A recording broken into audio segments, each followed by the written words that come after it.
disciples!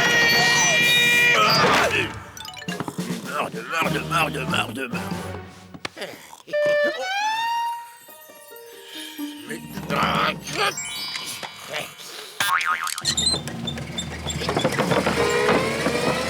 Mais au fond, je suis idiot de crier comme ça chaque matin pour en arriver finalement à ne pas réveiller cette masse molle et informe qui me tient lieu de disciple.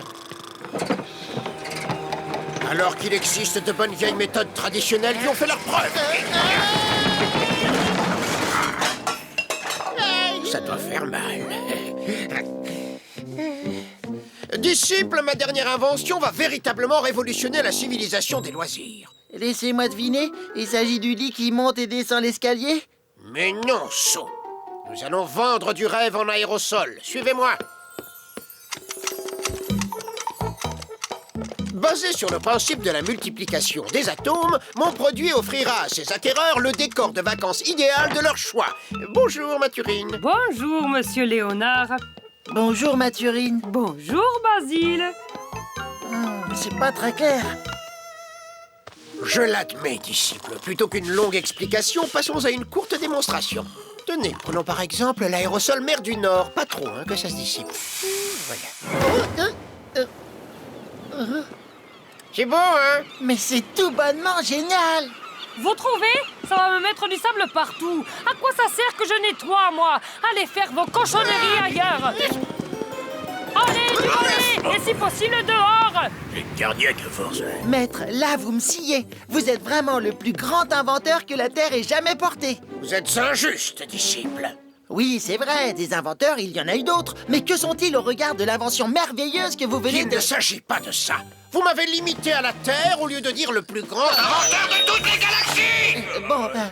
Mais pour en revenir à votre création, maître, vous n'avez que mer du Nord comme parfum?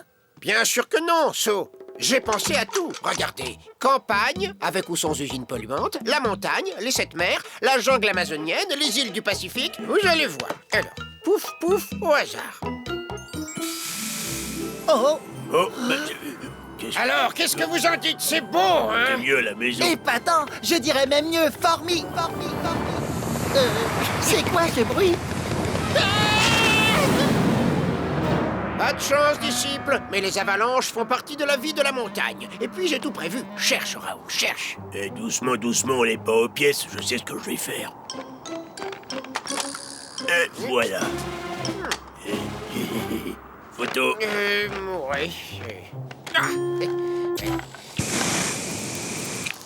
Très fort. Je suis à la fois frigorifié et brûlé. Vous n'êtes jamais content.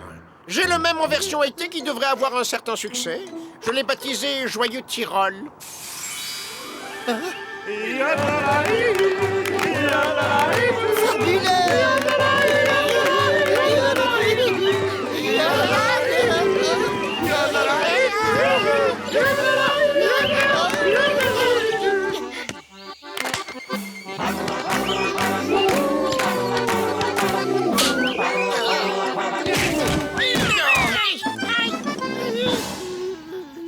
Oui, bon, on va pas en faire un fromage. Je crois qu'il est temps de rentrer chez nous.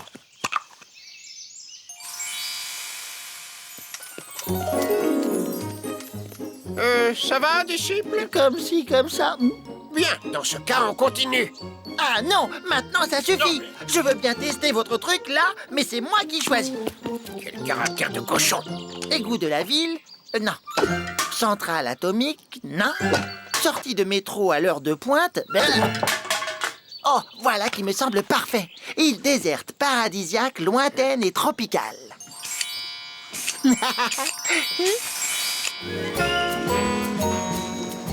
C'est-il pas mieux comme ça? La mer, le soleil et surtout le calme. Nous... oh, Qu'est-ce que c'est que ça?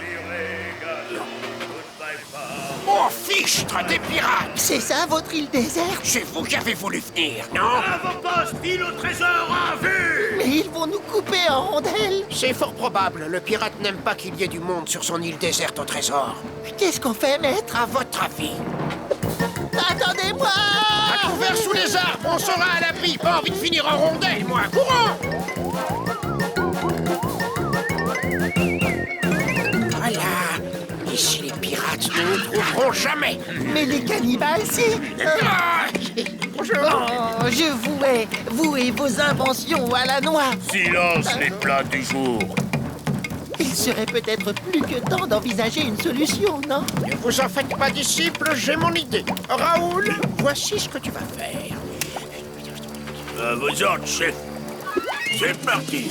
Un génie a toujours une solution. Viens par là, toi.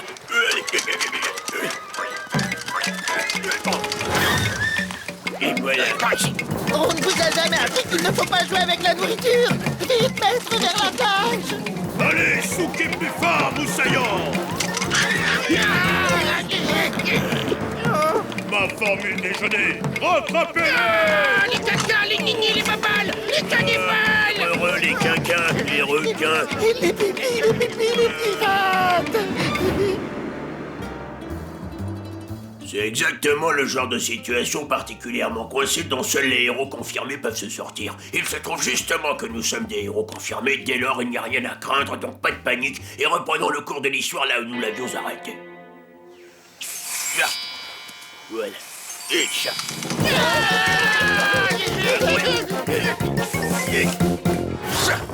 Ah, c'est fatigant ça, d'être un héros.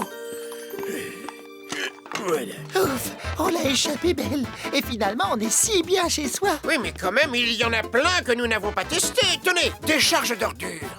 Hein? Bon, mais tant pis pour les conséquences, mais trop c'est trop. Maître, vous ne dites rien. Parlez-moi, dites-moi quelque chose. Ce silence est effrayant et ses yeux sévères. Je ferai toutes les corvées que vous me demanderez. Je servirai la science pour toujours et ce sera ma joie. Ça marche chaque fois. Le savais-tu?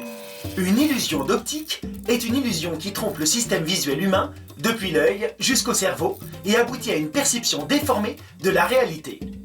Les illusions d'optique peuvent survenir naturellement ou être créées par des astuces visuelles spécifiques. Dans l'illusion de Müller-Lyer, les flèches ont toutes la même longueur. La barre grise est de la même valeur sur toute sa longueur et pourtant elle n'en a pas l'air. Dans la spirale de Fraser, des cercles donnent l'impression d'une spirale sans fin, et dans l'illusion du mur du café, ou dans celle de Zollner, des droites parallèles ont l'air courbées. Des objets impossibles furent dessinés par des artistes. Ça donne le tournis. Universe.